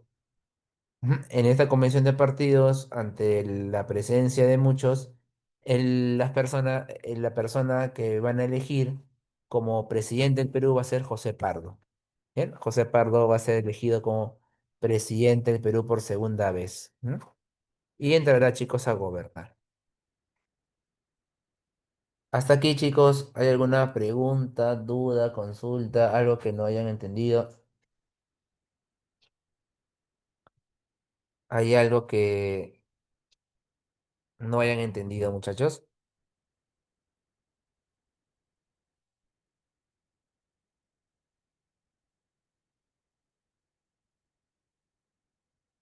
Bueno,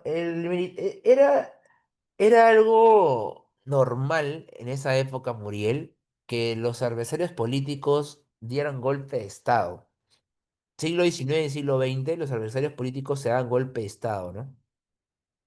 Y bueno, durante el siglo XX, la oligarquía siempre trató de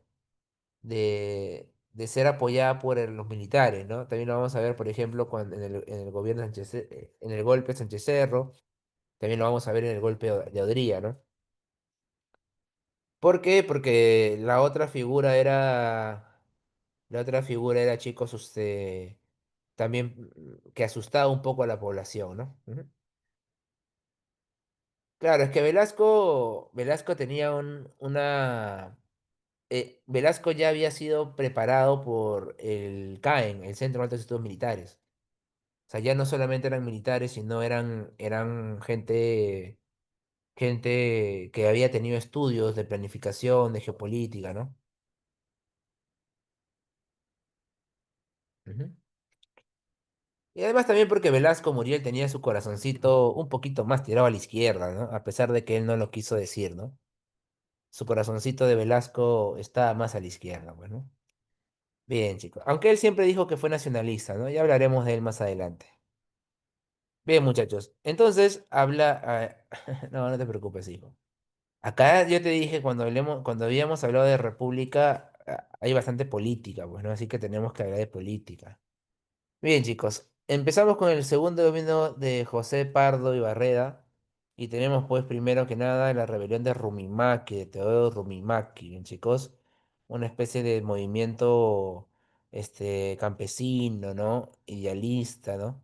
En la rebelión de Rumimaki, la cual fue controlada rápidamente, ¿no?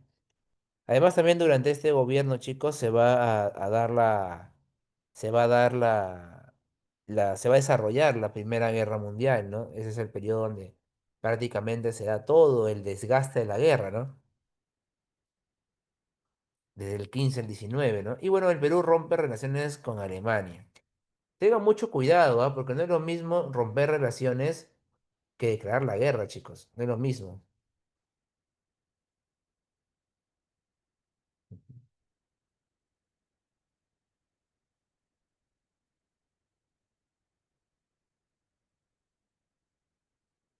¿Por qué rompe relaciones el Perú?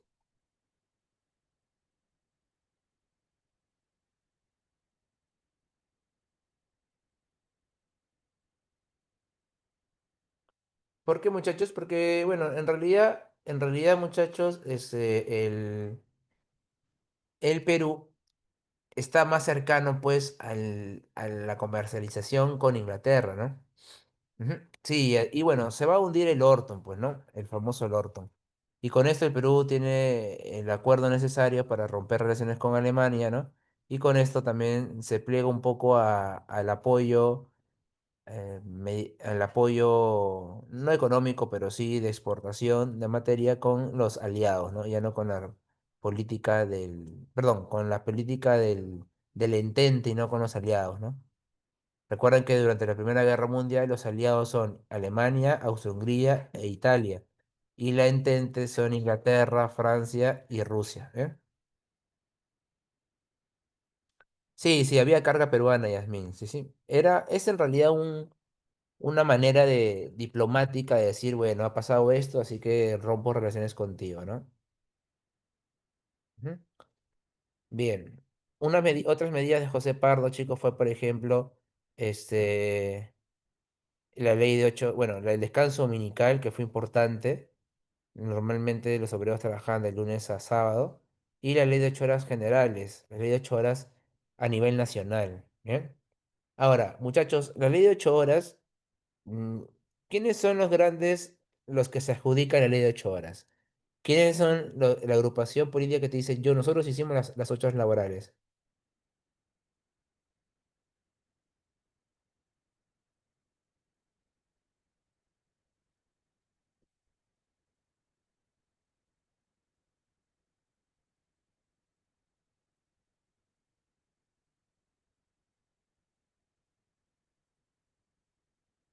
No, los panaderos no. Sí reclamaban los panaderos las 8 horas laborales, ¿no? Pero en realidad, muchachos, quienes siempre se adjudican en la ley de 8 horas laborales son los socialistas.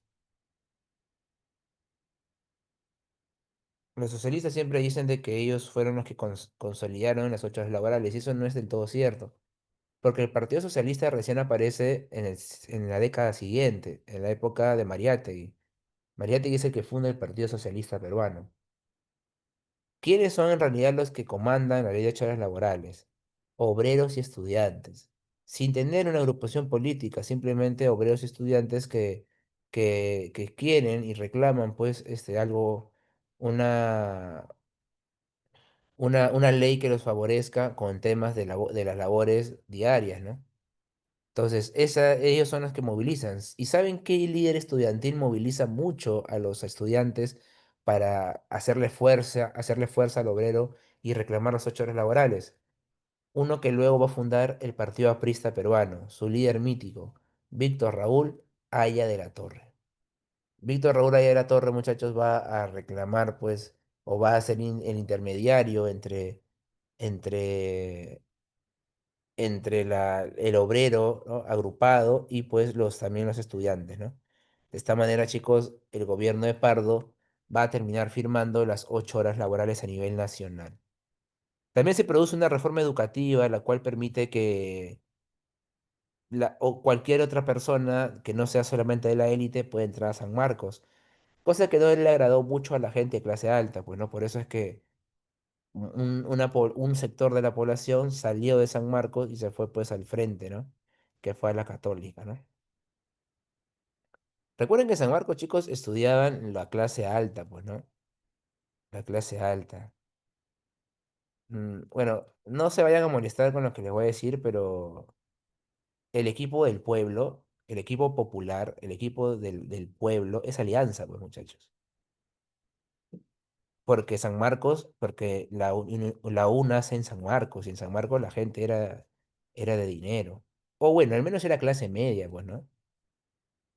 Era clase. Y aquí no te estoy diciendo quién es mejor, quién gana más. No, no te estoy diciendo eso. Y eso, aquí no entra esta discusión, chicos. Pero la historia es así, ¿no? Si ustedes van a San Marcos, obviamente, en San Marcos, cada año salió a universitario porque ahí nació de la Federación de Estudiantes.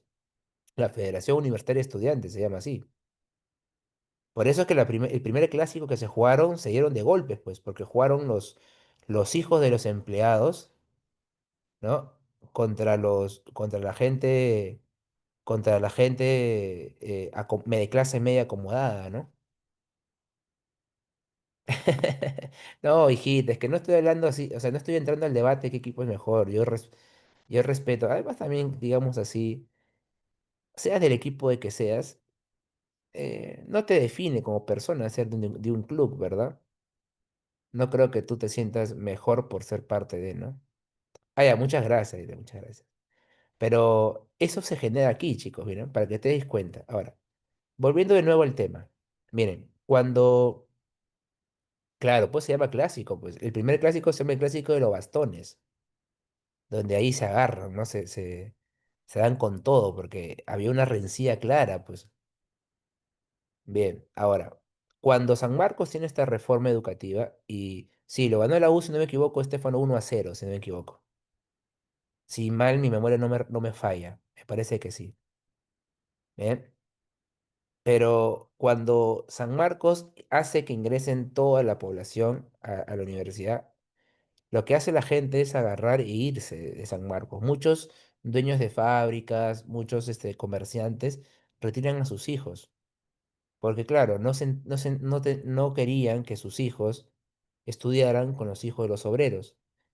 Y pues por esa razón es que en el año 1917 se crea una universidad cercana a San Marcos. ¿Qué universidad se creó en el año 1917?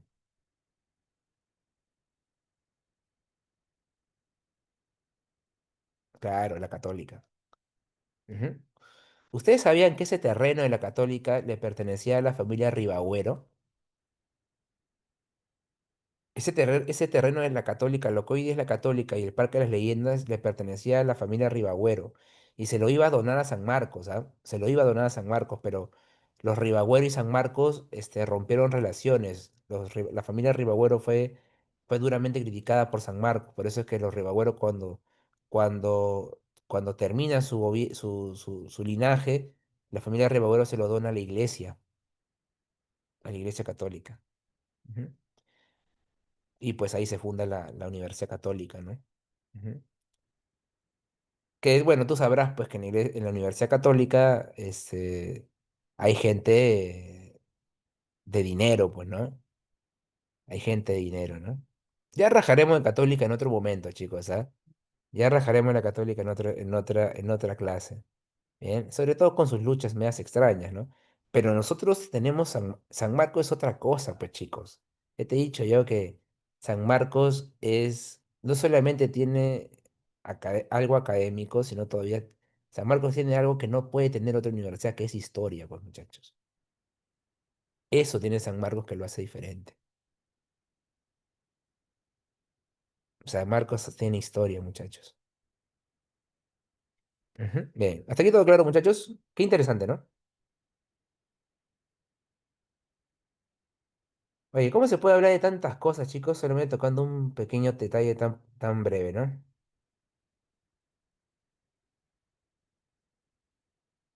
Ujú. Bien, muchachos. Espero no haber generado algún problema con sus familias por haber dicho esto del fútbol, ¿ah? Dicen de que hay dos cosas que siempre molestan a la gente, hablar de política y hablar de fútbol, ¿no? Bueno, yo igual siempre lo toco porque creo en la libertad de expresión y creo que siempre es bueno escuchar a todos. Bien, muchachos, lo máximo. Pasamos bueno, recuerda que también durante el gobierno de Prado se da bueno, también está ya la Revolución Rusa. Bien, esto has hecho esta semana, ¿verdad?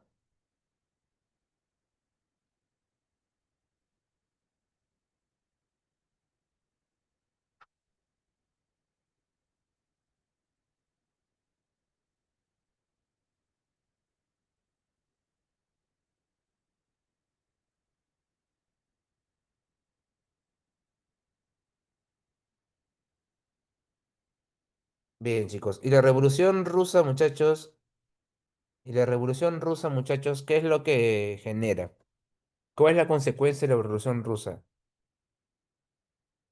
La Revolución Rusa, muchachos, es la consecuencia del triunfo del socialismo por primera vez en un estado. Bien, el socialismo había intentado llegar al poder durante unos años anteriores, pero con la Revolución Rusa llega por primera vez. Y es socialismo científico, pues, ¿no? Mediante las armas, ¿no? Mediante la fuerza, ¿no? Y pues Lenin instaura la dictadura del proletariado, ¿no? Y vamos a tener durante el siglo XX mucho socialismo, ¿no? Vamos a ver durante la Guerra Fría, que va a estallar más adelante, después de la Segunda Guerra Mundial, vamos a ver bastante enfrentamiento entre el bloque capitalista y el bloque socialista, ¿ya? Ahora, chicos, cuando acaba la Segunda Guerra Mundial, perdón, cuando acaba la Primera Guerra Mundial, el Perú baja sus exportaciones, ¿bien? Van a bajar las exportaciones del Perú. Y cuando bajan las exportaciones del Perú, eso afecta el ingreso de divisas, los cuales van a tener consigo paralización de obras, va a haber recesión económica. Y ante esto el gobierno de Pardo ya empezaba a caerse poco a poco, ¿no? Convoca elecciones y postula Augusto B. Leguía con Antero Aspíllaga, otra vez Aspíllaga, ¿no? Aspíllaga es como que el Keiko de la República Aristocrática, ¿no? Postuló dos veces y no la agarró, ¿no? Y bueno, Keiko le ganó por una, ¿no? Entonces, Leguía le termina ganando las elecciones. Leguía, profe, pero Leguía del Partido Civil, no. Para este momento Leguía ya había roto con el Partido Civil y Leguía, muchachos, había llegado por su propia cuenta con un grupo independiente. Ahora, Leguía se dio cuenta de algo importante. Chicos, pongamos el ejemplo que yo soy obrero. Yo soy obrero, ¿bien? Pero yo le estoy pagando la universidad a mi hijo para que mi hijo tenga estudios. Pregunta, mi hijo es de la misma clase que yo?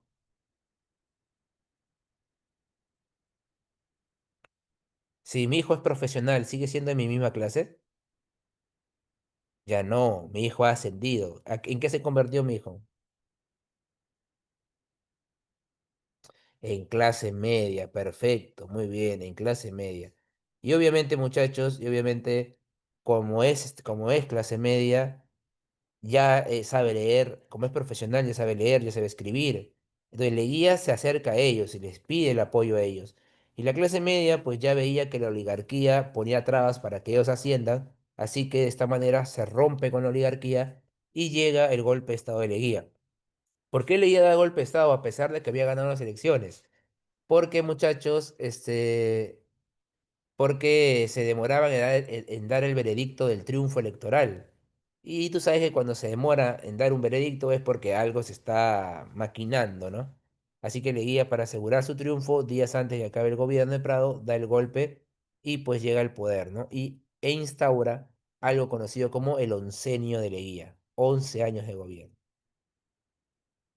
Bien, muchachos, hasta aquí dudas, consultas, preguntas, algo que no hayas entendido. ¿Todo clarito? Muy bien, muchachos, lo máximo. Vayamos a las preguntas entonces, y dice lo siguiente. El segundo gobierno de Nicolás de Piedra tuvo como objetivo modernizar el país con relación a sus reformas. Vamos a afirmar que. Y a esta pregunta creo que está facilita porque te la he dicho en clase. Obviamente que una de las obras que hizo Piero en su gobierno fue el Ministerio de Fomento. ¿Ve? El Ministerio de Fomento para impulsar la salud pública, minas e industria. ¿Bien? El estanco Arazal no fue con el apoyo de la población nativa, no puede haber montoneras si él reformó el ejército con la misión Clemen, el patrón monetario no fue de plata, sino fue de oro, y reformó el sistema electoral excluyendo solamente a la población de la sierra, no, excluyó a todos, a todos los que no sabían leer y escribir, ya sea de la costa, de la sierra y de la selva. Así que la clave sería la selva. Chicos, dos, muy bien, estos son chicos las correrías. Bien, ¿y dónde te dije que eran las correrías? ¿De dónde eran? ¿Dónde se hacían las correrías? En la costa, sierra o selva. En la selva, muy bien, Yasmín. Corresponde a los nativos selváticos esclavizados durante el auge de ¿a qué se dedicaban a explotar? ¿Qué se dedicaban a explotar? El caucho, muy bien, claro, muy bien, el caucho. En la región geográfica de la selva baja, chicos, selva baja. Clavecita de la 10, de la 2, perdón, enano, bien, enano. Uy, aquí me olvidé borrar. Veamos aquí, chicos, igual yo lo leo. Bien, dice, la República Aristocrática que se desarrolló entre 1815 y 1850. No, acá está mal. 1800, aquí debería decir 1899. Voy a corregirlo, ¿ya? Dame un segundito, lo corrijo acá. Aquí lo corrijo, chicos. No te preocupes. Me disculpas del caso. 1899 y 1919. Ese 9 se convirtió en 5. Muy bien, ahora sí. Fue una etapa que predominó en las élites civiles, particularmente el Partido Civil. Sobre las características de este periodo determina el valor de verdades y los enunciados. En la amplia área rural de la sierra predominó la oligarquía agroexportadora falso. La oligarquía agroexportadora estuvo principalmente en la costa, no en la sierra. El Partido Civil promovió políticas de libre cambio con el mercado británico verdadero. Esta es la última etapa, chicos, donde la economía dependía del capital británico, porque a partir del 19 ya la nueva potencia es Estados Unidos. Se consolidó un modelo de democracia representativa con ancha base electoral Chicos, ancha base electoral, votaban todos. Recontra falso, ¿verdad? Recontra falso. Se limitó el ingreso de migrantes, se limitó el ingreso de migrantes, ¿no entraron migrantes? ¿O sí entraron migrantes? ¿Entraron o entraron, chicos? Sí entraron, ¿verdad? Sí entraron, así que aquí sería falso.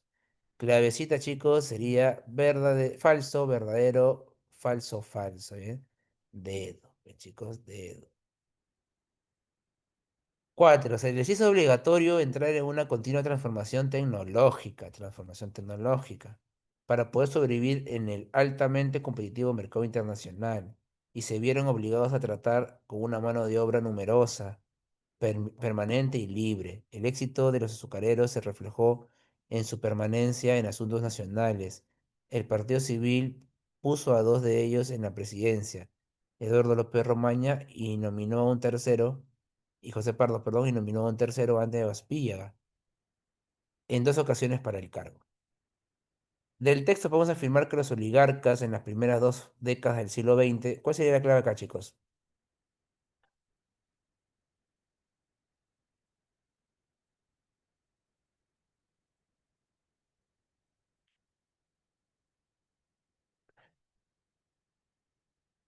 ¿Cuál es la clave, chicos, aquí? Según lo que dice.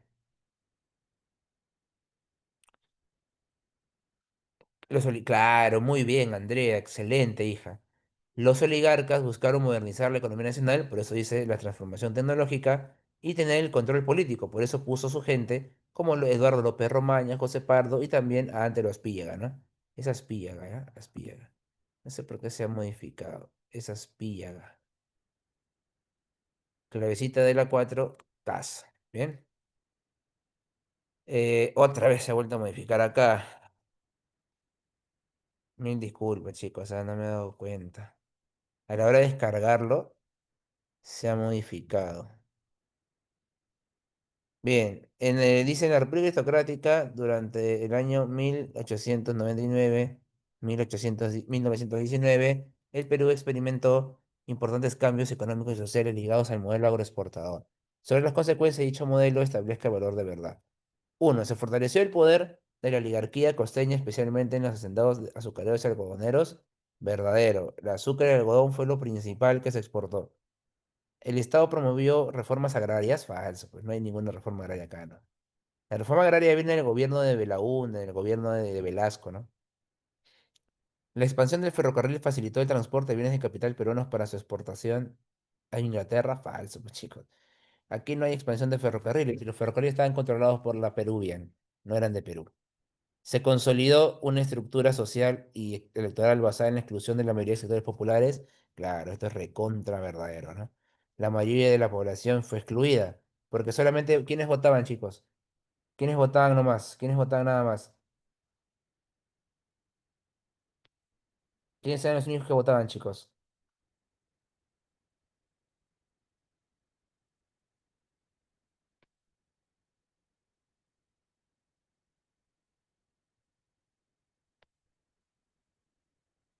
Los alfabetos, muy bien.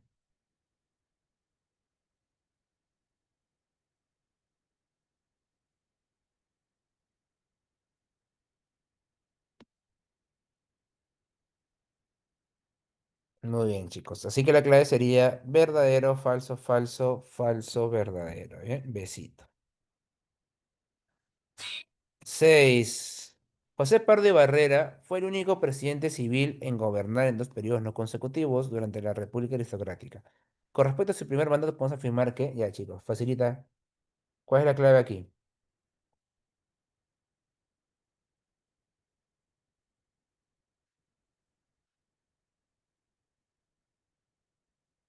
Chicos, esta facilita. Muy bien, claro. El reglamento del acceso femenino a las universidades. Muy bien.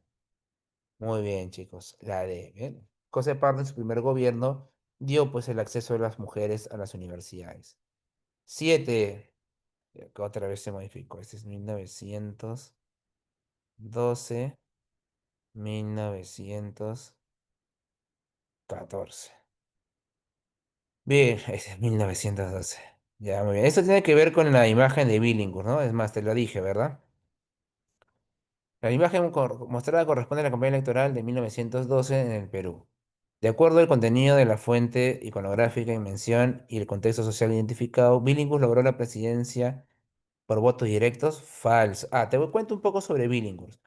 Chicos, Billinghurst ganó las elecciones, pero ¿qué ocurre? El Congreso intentó eliminar las elecciones, decir que esas elecciones no valían, y por presión del obrero fue que terminaron aceptando que Billinghurst ganara. O sea, Billinghurst, su reconocimiento como presidente no fue por elecciones, sino fue porque el obrero fue a reclamar, porque intentaron pues negar esa elección. Intentaron pues decir que esas elecciones no valían. La presión campesina obligó al Congreso a aceptar la victoria del Pan Grande. Falso, no fue la campesina, fue el obrero. El Partido Civil perdió parcialmente el poder político en los años 1912 y 14. Verdadero. Toda la clase media fue seducida electoralmente por la oferta del Pan Grande. No toda la clase media. Falso. Sí sería un sector de la clase media, pero no toda. La palabra toda lo hace falso. Así que la clave aquí sería, chicos, solo tres. ¿Bien? Solo tres. 8 dice, con relación a los gobiernos de la República Aristocrática relacionen correctamente con sus respectivos hechos y obras. Fue un régimen populista. Billinghurst, pues, ¿no? Billinghurst fue el populista, ¿no? Obviamente. Estableció el papel moneda. Los cheques, ¿verdad? Oscar R. Benavides. Se mantuvo el primer empréstito con la banca alemana. Ya, promovió la ley de accidentes, esto es leía, ¿verdad? Y el que como obtuvo un primer préstamo con la banca alemana fue Pardo y Barrera. 1C, 2B, 3D y 4A. Dedito, chicos. Esta es una pregunta de acontecimientos y datos, ¿no? Bien, acá debería decir 1906, ¿no? 1906 ya. No sé por qué se desconfiguró feo el PPT. Ya dice. Durante el primer gobierno de Pardo se concretó el empírito de la banca alemana en 1906. Sobre sus características y garantías ofrecidas determina el valor de la verdad. Bien, uno, el empírito fue gestionado por Augusto B. Leguía, verdadero. Leguía era el ministro de Hacienda. Esto, la primera, chicos, es verdadero. Bien, es verdadero. Dos, dice en la dos, las rentas del guano y las aduanas fueron usadas como principales garantías. Verdadero, lo que tenía el Perú, ¿no?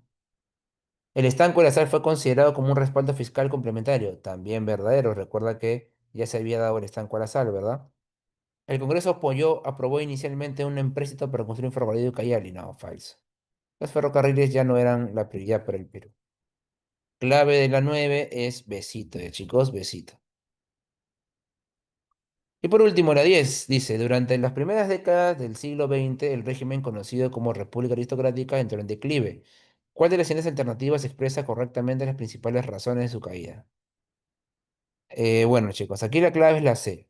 La radicalización del movimiento obrero por la lucha de 8 horas, el impacto de la crisis económica una vez que acabó la Primera Guerra Mundial y el ascenso político de Leguía, quien contaba con el apoyo de la clase media. Bien, esa es la clave, chicos, de esta preguntita. Por eso acabó la República Socrática, porque Leguía se alió con la clase media, porque el gobierno de Pardo entró en crisis una vez que acabó la Primera Guerra Mundial y porque el obrero ya se había organizado y ya no quería, bueno, ya se había mostrado en contra de los oligarcas. Bien, chicos. No, sí, sí, sí. Ya, sí, porque se usaron como garantías la renta del guano, el guano que se tenía y las aduanas. Las aduanas son el impuesto comercial, ¿no? Los impuestos del comercio se ponen como garantía a este préstamo. Es una garantía. O sea, tú me das el préstamo, yo te pongo como garantía en el caso no te pague. Entonces, algunos ingresos por el tema del guano, que todavía se seguía vendiendo guano, y las aduanas, que son los impuestos comerciales, en caso de que yo no te pague, ¿no? Eso es, Andrea, la garantía que pone el Estado en caso de que no tenga los recursos después para poderle pagar al gobierno alemán. Ujú. Bien, chicos. Ha sido un placer reunirme con ustedes, chicos, como todos los días viernes. Cuídate muchísimo.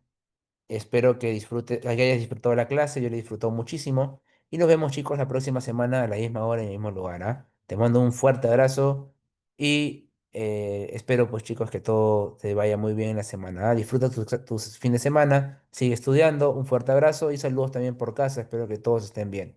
Un fuerte abrazo chicos, gracias por todo y ustedes hacen que la clase sea maravillosa. Muchas gracias.